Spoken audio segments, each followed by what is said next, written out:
Bonjour et bienvenue sur la chaîne du chasseur d'étoiles de midi, chaîne de réflexion et d'humour sur les 12 coups de midi. Bon, hier à la télé, alors je ne sais pas si c'est l'effet du combat des maîtres, mais il y a eu un gros carton avec Camping Paradis qui a fait presque 6 millions de téléspectateurs, suivi de Major Crime sur la 2 et puis Nos Jours de Heureux sur M6 a quand même fait 2 millions de. Ce soir, ça va être la bagarre entre Mimi Mati et puis Michel Bernier, donc les deux copines vont se battre sur les audiences, puisque ce soir vous avez donc Joséphine, Ange Gardien sur la 1, vous avez Révolution sur la 2 et sur la 3, vous avez la stagiaire avec Michel Bernier. Alors d'habitude, c'est Michel Bernier qui gagne, alors on va voir qui sera la plus forte.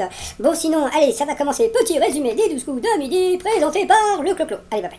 Résumé sous la pluie, donc c'est vrai qu'il fait un temps de merde en ce moment, donc Jean-Luc Reichmann à la présentation comme d'habitude, il était un petit peu flou-flou, le maître de midi 688 224 euros. Ce que j'aime bien, c'est qu'en fin de compte, il y a quelqu'un en France aujourd'hui qui gagne 688 224 euros, et tout le monde trouve ça normal. Moi, ça me fait rire. Moi, je m'en fous, hein, donc passons. Au coup d'envoi, la première question. Alors, sur quoi étend-on généralement sa serviette sur les plages des Landes en été? Eh bien sûr, bon, bah, c'est sur les dunes, mais c'est aussi sur du sable, donc c'était encore une question de bébé. Après, vous aviez la trop mignonne Mélanie. Alors, Mélanie, elle est célibataire. Comment ça se fait qu'elle est célibataire? Elle est trop mignonne, donc en plus, j'ai vu qu'elle avait un gros tatouage. C'est un peu trop gros, Mélanie, tatouage, hein, mais elle était trop mignonne, trop souriante, et puis en plus, elle était pas bête. On verra plus tard. Elle était venue avec Eddie, son meilleur ami, qui ressemblait un petit peu. Comment il s'appelle, celui qui joue de la trompette? Je sais plus, je crois qu'il est d'origine libanaise, celui qui joue de la trompette, mais bon, passons, Satouf, non, je sais plus, bon, c'est pas grave. Alors, suivant les recommandations, quelle quantité de crème solaire un adulte doit-il utiliser pour enduire son corps et être ainsi bien protégé? Eh bien, c'était 6 cuillères à café. Donc, si vous allez sur la plage, il faut y aller avec la petite cuillère à café. Après, vous aviez la trop mignonne aussi, Sophia, qui était venue avec la trop mignonne Daphné. Il y avait beaucoup de mignonnes filles aujourd'hui.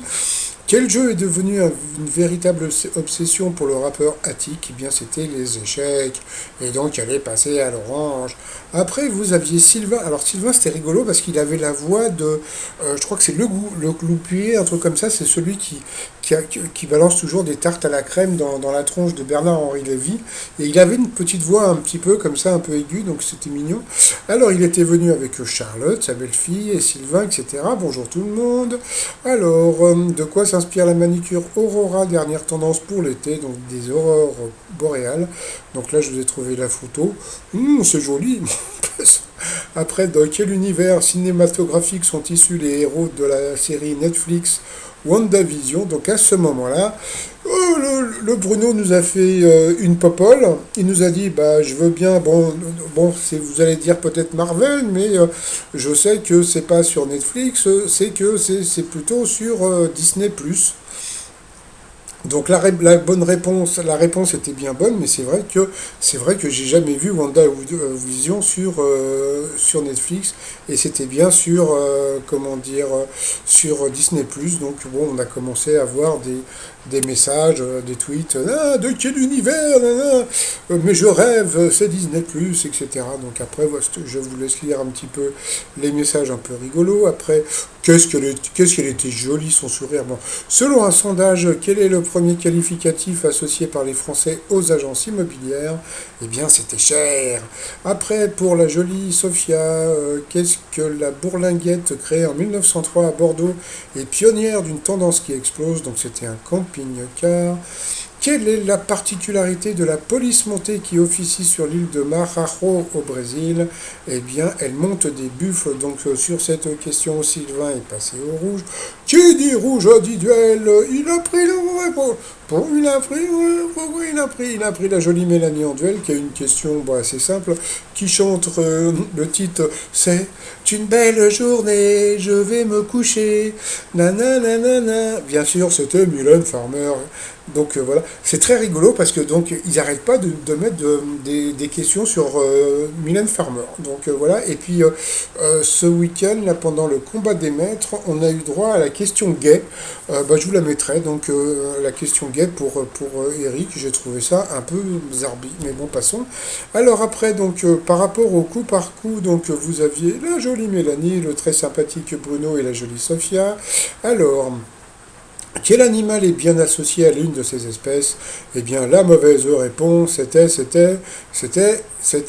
il y a eu un problème sur mytf1.fr. Un problème technique est survenu et après, toc, eh bien, en fin de compte, on a vu que c'était le cochon, le nez noir. Ce n'était pas ça, donc Mélanie est passée à l'orange. Après, qui a vécu pendant la préhistoire? Eh bien, la mauvaise réponse, c'était l'ami d'Enac en BD. Donc, la jolie Mélanie est passée encore à l'orange, donc au rouge. Qui dit rouge dit duel. Elle a pris la jolie Sophia en duel, qui a eu une question qui était assez simple. De quel instrument jouait Ringo Starr au sein des Beatles? Eh bien, elle a dit de la basse, donc comme tout le monde le sait, Ringo Starr est plutôt batteur, donc nous avons perdu la jolie Sophia. Donc ensuite, eh bien, Mélanie et Bruno se sont retrouvés en coup fatal, et puis oh, parce que là, Mélanie, on se dit, tiens, elle est mignonne, gna, gna, etc., etc.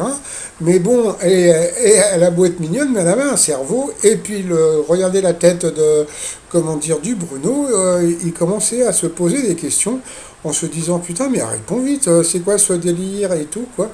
Et puis, bon, après, je me suis aperçu que, bon, après, c'est à vous de voir, hein, mais bon, comme je dis, hein, c'est pas de la faute de Bruno, c'est pas Bruno qui fait les questions, mais bon, j'ai trouvé que Bruno avait eu des questions plutôt assez simples. Je sais pas, il y a eu des questions sur le sang, bon, je sais pas, sur pas mal de trucs. Donc bon, après, donc on sait très bien comment dire, qu'il est avantageux, mais bon, j'ai trouvé franchement que Mélanie était plutôt assez forte. Donc bravo à elle. Surtout qu'après ils lui ont mis quel comédien à les mains tatouées des mots Love and Hate dans le film La Nuit des Chasseurs. Bon, c'est connu, mais bon, je suis désolé, quel âge elle a? Peut-être 25 ans, quoi. Donc, bon, et puis voilà, donc il y a eu pas mal de questions. Bon, voilà, ça c'est encore une question pour Bruno. Traditionnellement, quel pays produit le champagne? Donc, bien sûr, gna gna gna. Et puis voilà, quoi. Donc, et puis à la fin, donc bon, on a pu voir que quelque part, bon, bah, c'était coup de pouce. Hein, donc aujourd'hui pour Bruno, et ce que j'ai pas du tout aimé à la fin, bon, j'ai bien aimé le côté, la sportivité de Bruno, mais ce que j'ai pas aimé, c'est quand Jean-Luc Reichmann a dit oui, Bruno, vous êtes toujours le plus fort. Non, c'est pas vrai, il n'a pas été le plus fort, il a été le plus aidé dans les questions. Hein. Comme moi, quand j'ai vu ça, franchement, donc bon, et puis tiens, je vous balance là tout de suite mes 12 tweets de midi, donc comme on peut voir. Hein, Mélanie a été plutôt assez bien encensée sur Internet. Après, par rapport au coup de maître, quelle partie d'une maison prête son nom à l'appareil dentaire qui ressemble à un protège-dents? Il savait pas, il a dit l'autre, que c'était la gouttière. Après, à l'origine, qu'étaient les bateaux appelés les yachts? Ça, je ne savais pas, moi non plus, et lui non plus. Eh bien, il a dit l'autre en pensant à rien. Et en fin de compte, c'était, comment dire, des navires de guerre. Donc voilà, donc à cause de ça, ça a été son coup d'arrêt. Voilà, coup d'arrêt pour lui. Après, qu'est-ce qu'il a eu après? Comment se nomme le petit lapin ami de Bambi? Donc, bien sûr, c'était Pampan. Depuis avril, quel Stéphane présente l'émission M comme maison? Donc, Stéphane Thébault. Et puis à la fin, donc voilà, la question encore hyper simple. À quel grand chanteur qui aurait eu 100 ans cette année, la ville de Sète rend-elle hommage? Donc, Sète, un chanteur 7, hein, il n'y en a pas 100 000, bien sûr, c'était Georges Brassens. Question assez facile, donc il a quand même gagné 500 € dans la popoche. Par rapport à l'étoile mystérieuse, donc là il est parti sur une actrice qui est pas, ouais, qui est connue mais qui est pas mon passant. Donc voilà, donc bon, pour l'instant il n'y a pas d'autres éléments. Comme on peut voir sur la gauche, il y a un petit truc blanc qui sort, donc je ne sais pas encore ce que c'est. Donc il semblerait que ça soit vraiment Bernard Lecoq dans l'étoile mystérieuse. Donc bon, bah on attendra. Moi, par rapport à tous les éléments qu'on m'a donnés, il n'y a pas d'évidence, quoi. Je sais pas si vous voyez ce que je veux dire. Par contre, par rapport à Roselyne Bachelot, il y en a un peu plus. Bon, bah on verra si j'ai raison ou si j'ai tort. T-shirt du jour, bah comme il fait un temps de merde, le t-shirt Rainy Day, voilà, donc pour sortir quand il pleut avec votre t-shirt, et puis le pass sanitaire, voilà, tout ça sur le site remignon.com. Et puis bah sinon, bah je vous souhaite une très très bonne journée. Et puis bon, bah comme je vous l'ai dit, hein, donc demain il n'y aura pas d'émission à cause du 14 juillet, mais par contre, bon, je ferai une petite vidéo comme ça pour rigoler. Allez, je vous souhaite une très très très très bonne journée, et je vous dis à demain, portez-vous bien, et puis surtout couvrez-vous, parce que putain, quel temps de merde. Bon, allez, bye bye.